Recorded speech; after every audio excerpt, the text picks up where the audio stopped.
Before you say a single word, your body has already told everyone in the room whether or not you believe you belong there. And there's one specific thing you're doing with your body right now, as you're watching this, that's broadcasting insecurity louder than anything you could ever say.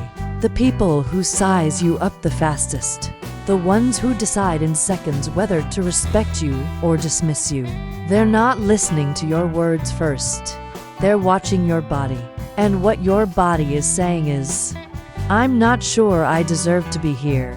By the end of this video, you'll know exactly what you're doing, why it's costing you authority in every room you walk into, and the one physical adjustment that makes people treat you completely differently.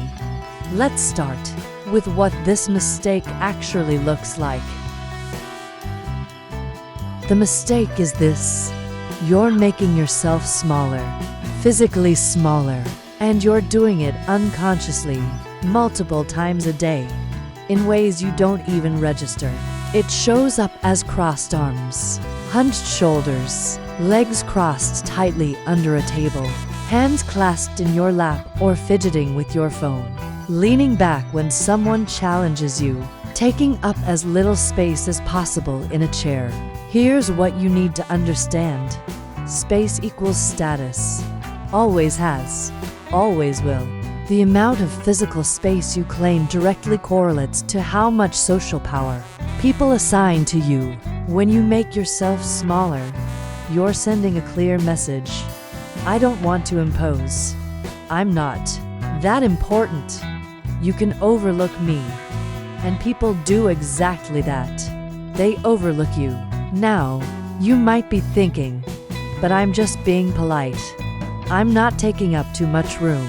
I'm being considerate. And that's the trap. Because what you call consideration, everyone else reads as insecurity. Think about the last time you were in a meeting or a social gathering. Who commanded the room? I'll tell you who. The person sitting with their shoulders back, arms open, or resting casually on the table, taking up space without apology. They weren't louder than everyone else. They weren't more aggressive. They were just more present. Here's what's happening on a neurological level.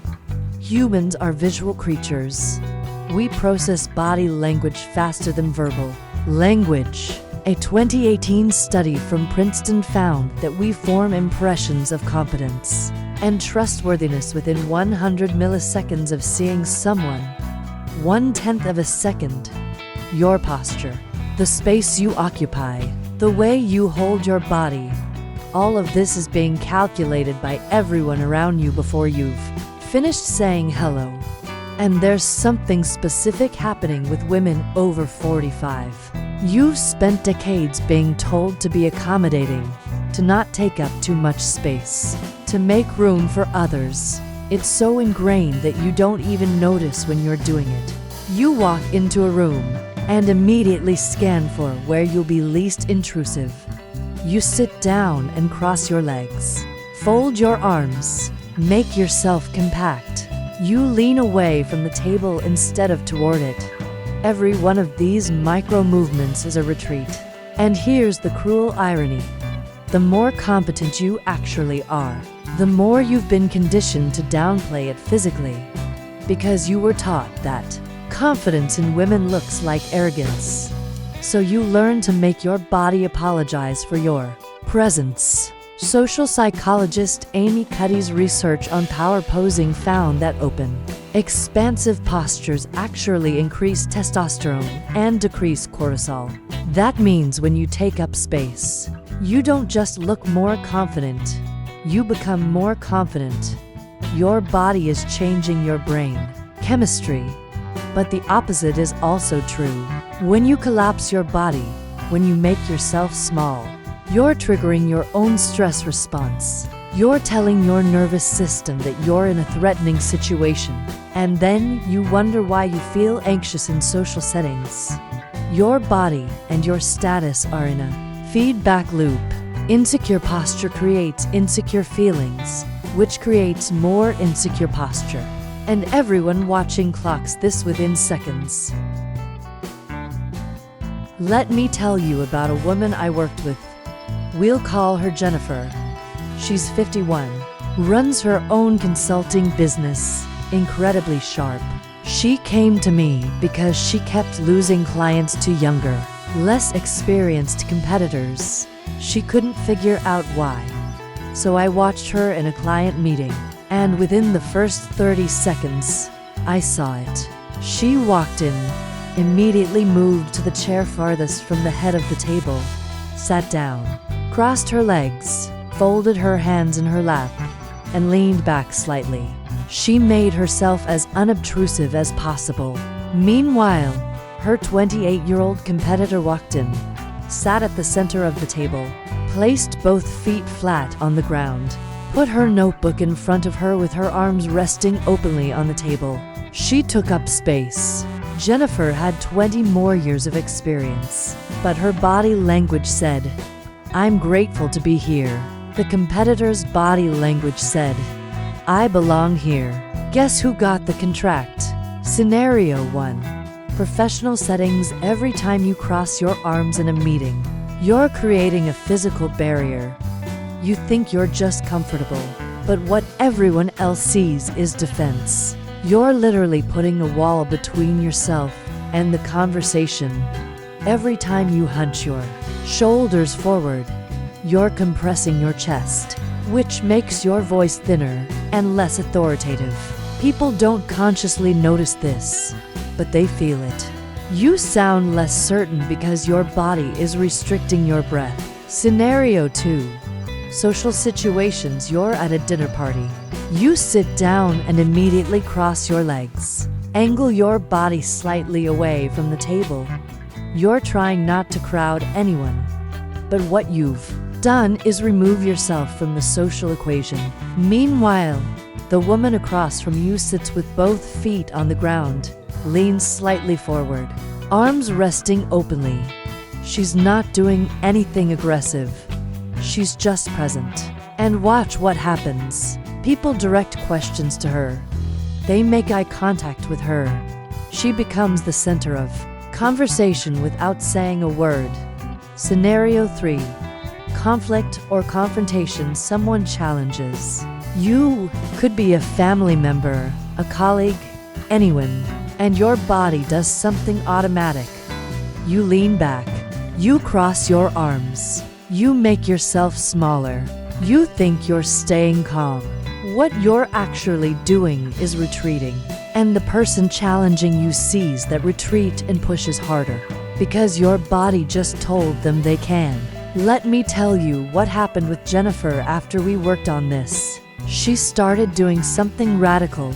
She started taking up space. Not aggressively, just neutrally. She'd walk into a meeting and sit at the table, not away from it.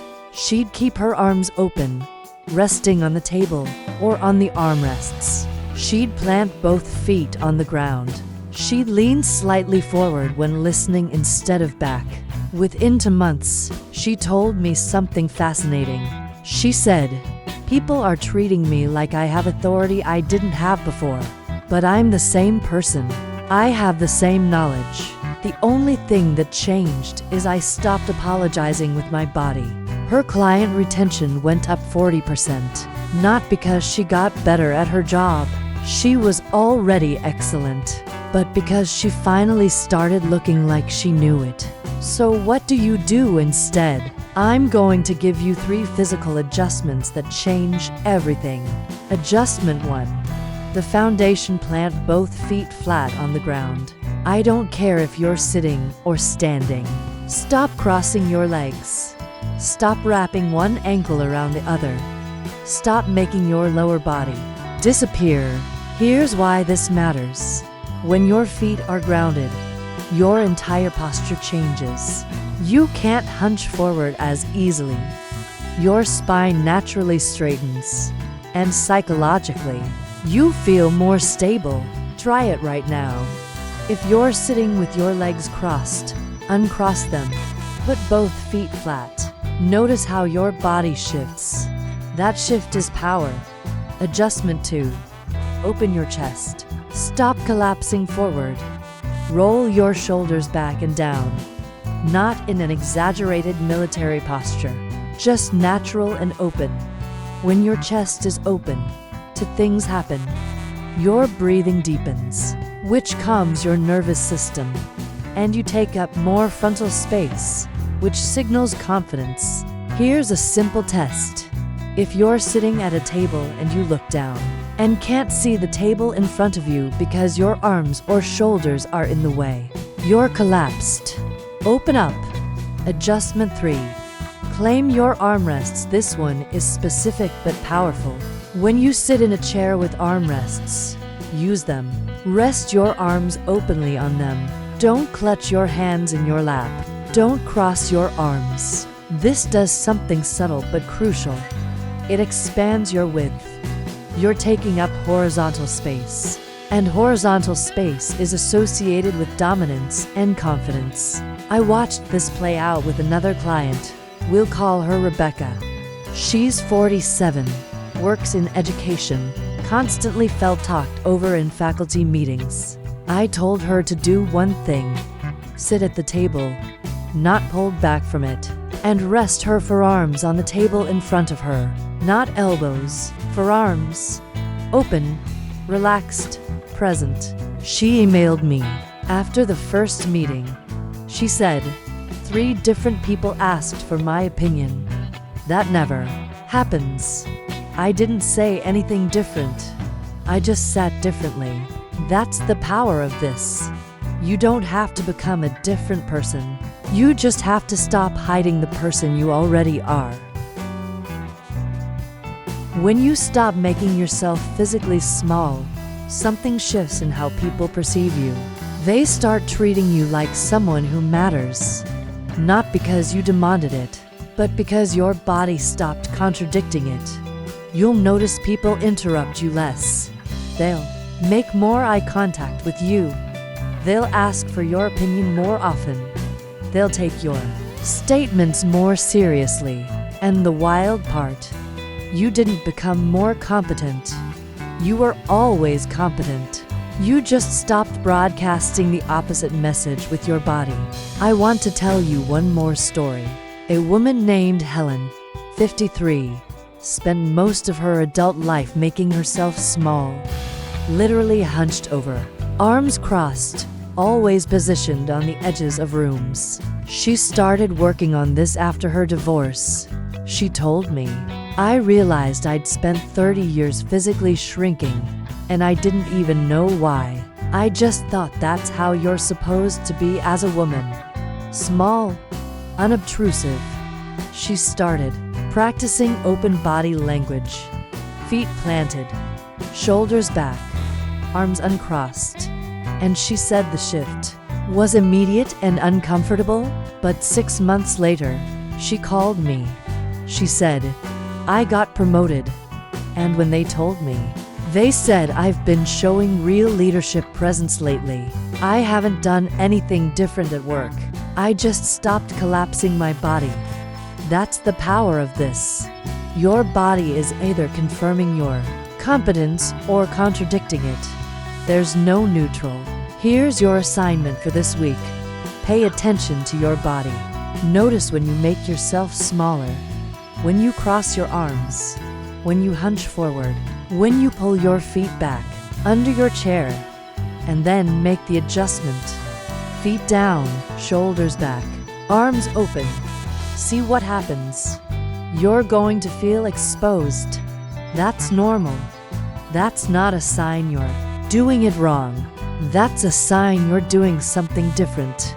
And different always feels uncomfortable before it feels powerful. Start small. Pick one situation this week where you consciously take up space. Maybe it's a meeting. Maybe it's a family dinner. Maybe it's just sitting in a waiting room.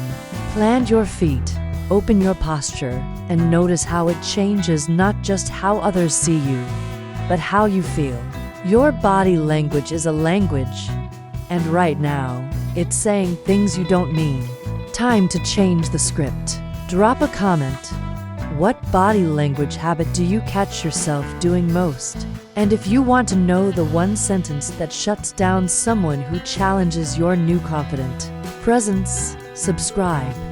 Next video is about the response that instantly ends manipulation.